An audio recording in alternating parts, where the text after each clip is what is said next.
Hello ಮಕ್ಕಳ, ನಾನು surface areas and volumes ಇದರಲ್ಲಿ 13.2 ಎಕ್ಸಸೈಸ್ ಮಾಡ್ತಾಯಿದ್ದೀನಿ. ಇದರಲ್ಲಿ ಸ್ವಲ್ಪ ಇಂಟ್ರೊಡಕ್ಷನ್ ಕೊಡ್ತೀನಿ. ಇದರಲ್ಲಿ ನಿಮಗೆ 2 ಫಾರ್ಮುಲಾಸ್ ಬರುತ್ತೆ. Curve surface area of cylinder ಮತ್ತು total surface area of cylinder. ಈಗ curve surface area of cylinder ಹೇಗೆ ಬಂತು ಅಂತ ನೋಡೋಣ. ಇದು ಒಂದು ರೆಕ್ಟ್ಯಾಂಗ್ಯುಲರ್ ಶೀಟ್ ಅಲ್ಲ, ಇದನ್ನು ನಾವು ಹೀಗೆ ಮಾಡಿದ್ರೆ ಏನಾಗುತ್ತೆ, ಇದು curve surface area of the cylinder ಥರ ಕಾಣಿಸ್ತದೆ ಅಲ್ಲ, ಆಗುತ್ತಲ್ವ. ಈಗ ಇದ್ರದ್ದು circumference of the circular base ಇದು ಏನಾಗುತ್ತೆ, ಇದು ನಾವು 2πr. ಓಕೆ, ಇಲ್ಲಿ ನೋಡಿ ಒಂದು ಹೈಟ್ ಇದೆ, ಇದ್ರದ್ದು circumference of the circular base 2πr ಇರುತ್ತೆ ಪ್ಲಸ್ h. ಇದ್ರದ್ದು ನಾವು 2πrh ಹೇಗೆ ಬಂತು ಅಂತ ಗೊತ್ತಾಯ್ತಲ್ಲ. ಈಗ curve surface area of a cylinder ಅಂದರೆ ಮೇಲೆ ಟಾಪ್ ಮತ್ತು ಬಾಟಮು ಕವರ್ಡ್ ಇರೋದಿಲ್ಲ, ಇದರಲ್ಲಿ ಓಪನ್ ಇರುತ್ತೆ. ಇದು curve surface area of a cylinder. ಈಗ ಗೊತ್ತಾಯ್ತಾ ಹೇಗೆ ಫಾರ್ಮುಲಾ ಬಂತು ಅಂತ. ಇದು circumference of the circular base 2πr. ಇದು ಈ ಹೈಟನ್ನು ನಾವು ಸೇರಿಸ್ಕೊಂಡಾಗ ಫಾರ್ಮುಲಾ ಏನು ಬರುತ್ತೆ, circumference of the circular base 2πr ಮತ್ತು ಈ ಹೈಟನ್ನು ನಾವು ಪ್ಲಸ್ ಮಾಡಿಕೊಂಡಾಗ 2πrh. Curve surface area of a cylinder ಅಂದರೆ ಟಾಪ್ ಮತ್ತು ಬಾಟಮು ಓಪನ್ ಇರುತ್ತೆ, ಕವರ್ ಇರೋದಿಲ್ಲ. ಈಗ total surface area of a cylinder ಹೇಗೆ ಬರುತ್ತೆ ಅಂತ ನೋಡೋಣ. Formula total surface area of a cylinder ಅಂತಂದರೆ ಇದ್ರ ಜೊತೆಗೆ ಟಾಪ್ ಮತ್ತು ಬಾಟಮ್ ಕವರ್ ಇರುತ್ತೆ.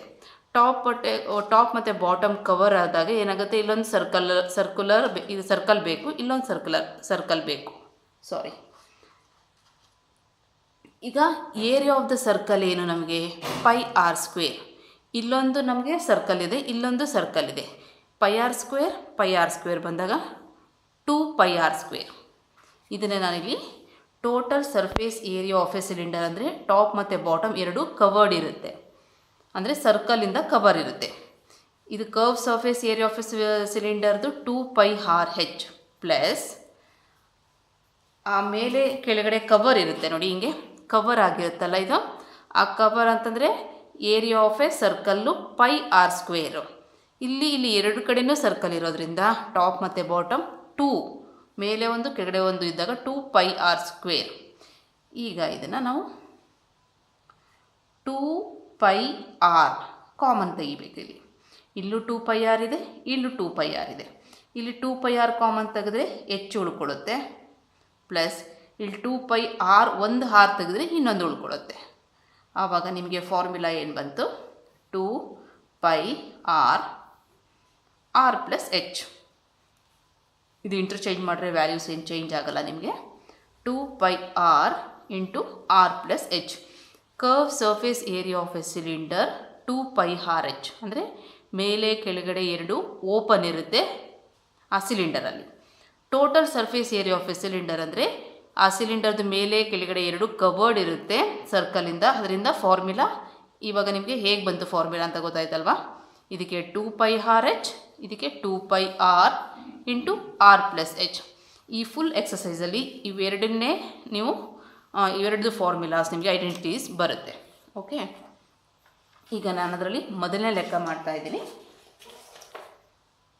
The curve surface area of A right circular cylinder of height 14 centimetre is 88 centimetre square.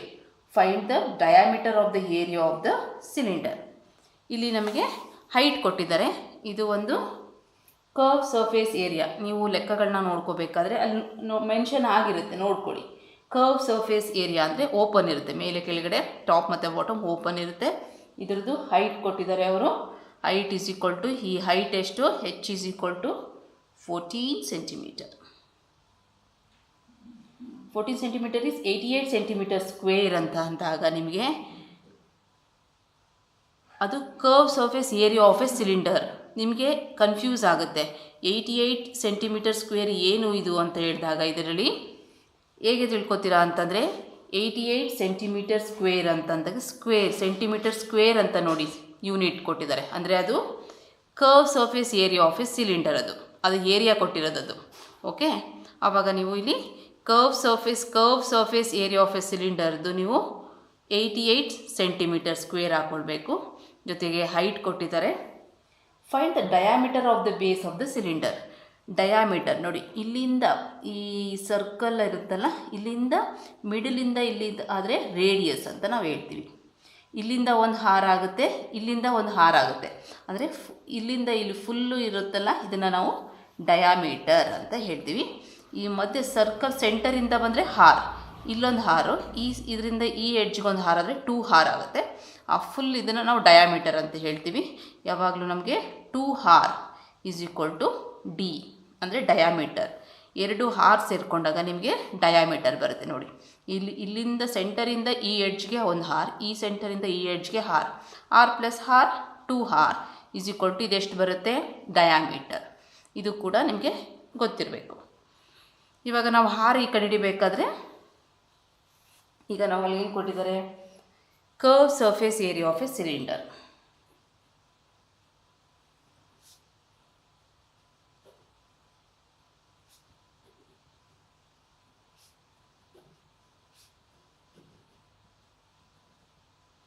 Is equal to curve surface area ಅವರೇ ಕೊಟ್ಟಿದ್ದಾರೆ ಏರಿಯಾನ. ನೀವು 88 centimetre square, confuse ಆಗಬೇಡಿ. ಸ್ಕ್ವೇರ್ ಅಂತ ಕೊಟ್ಟಾಗ ನಿಮಗೆ ಅದು ಏರಿಯಾ ಅಂತ ಗೊತ್ತಿರಬೇಕು. ಓಕೆ, ಜೊತೆಗೆ ಇಲ್ಲಿ ನಮಗೆ ಹೈಟ್ ಕೊಟ್ಟಿದ್ದಾರೆ. ನಾವು ಇದನ್ನು ಡಯಾಮೀಟರ್ನ ಕಂಡುಹಿಡಿಬೇಕಾಗುತ್ತೆ. ಓಕೆ, ಈಗ ಕರ್ವ್ ಸರ್ಫೇಸ್ ಏರಿಯಾದು formula 2πr/h. 2πr/h is equal to ಎಷ್ಟು ಅಂತ ನಮ್ಗೆ ಗೊತ್ತಿದೆ ಅಲ್ಲ. ಈಗ 88 ಸೆಂಟಿಮೀಟರ್ ಕೊಟ್ಟಿದ್ದಾರಲ್ಲ. ಇವಾಗ ನಾವು ಸಬ್ಸ್ಟಿಟ್ಯೂಟ್ ಮಾಡೋಣ. 2 ಇಂಟು ಪೈದು ವ್ಯಾಲ್ಯೂ ಏನು ಗೊತ್ತಾ? 22/7 ಅಂತ ಇರುತ್ತೆ. ಕೆಲವು ಸರಿ ಲೆಕ್ಕದಲ್ಲಿ ಅಲ್ಲೇ ಮೆನ್ಷನ್ ಮಾಡಿರ್ತಾರೆ, ನಿಮಗೆ ಗೊತ್ತಿರಬೇಕು. ಮೆನ್ಷನ್ ಮಾಡಲಿಲ್ಲ ಅಂದ್ರೆ ಇದು ಪೈಗೆ ವ್ಯಾಲ್ಯೂ 22/7 ಅಂತ. 22/7 ಇಂಟು ಹಾರ್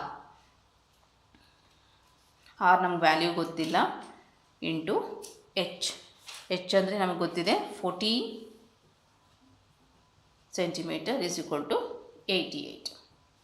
ಓಕೆ, ಇಲ್ಲಿ ನಾವು ಕ್ಯಾನ್ಸಲ್ ಮಾಡೋಣ. 7 1s 7 2s. ಇವಾಗ 2 ಇಂಟು 22 ಇಂಟು ಹಾರ್ ಇಂಟು 2 ಅಂತ ಇದೆ. 22 ಅಂದರೆ 44, 44 ಇಂಟು 2 ಅಂದರೆ 88. ಇಲ್ಲಿ ಹಾರ್ ಇದೆ ಅಲ್ಲ, 88 ಆರ್ ಈಸ್ ಈಕ್ವಲ್ ಟು 88. ಇದು ಈ 88 ಇದೆ. ಓಕೆ, ಇದು ಕ್ಯಾನ್ಸಲ್ ಮಾಡಿದಾಗ r is equal to 1 centimetre. ಇವಾಗ ನಮಗೆ ಹಾರ್ ಗೊತ್ತಾಯ್ತಲ್ಲ. ಹಾರ್ ಗೊತ್ತಿದ್ರೆ ಮಾತ್ರ ನಮಗೆ ಎರಡು ನಮಗೆ ಹಾರು ಗೊತ್ತಿಲ್ಲ, ಅದರಿಂದ ಡಯಾಮೀಟರ್ ಕೇಳಿರೋದ್ರಿಂದ ಹಾರ್ ಗೊತ್ತಿದ್ರೆ ನಮಗೆ ಡಯಾಮೀಟರ್ ಈಸಿಯಾಗಿರುತ್ತೆ. ಈ ಫಾರ್ಮುಲಾ ಹಾಕಿ ಮಾಡ್ಬೋದು. ಇವಾಗ ನಮಗೆ 2 ಡಯಾಮೀಟರ್ ಆಫ್ ದ ಬೇಸ್ ಕೇಳಿರೋದ್ರಿಂದ therefore diameter of base is equal to 2 r. D is equal to 2 r ನ ನಾನು ಈ ಥರ ಬರೆದಿದ್ದೀನಿ, ನೀವು ಈ ಥರ ಬರ್ಕೊಳ್ಬೋದು. D is equal to 2 r. D is equal to 2 into ಹಾರ್ಗೆ ನಾವು ವ್ಯಾಲ್ಯೂ 1 ಸೆಂಟಿಮೀಟರ್ ಇದೆ.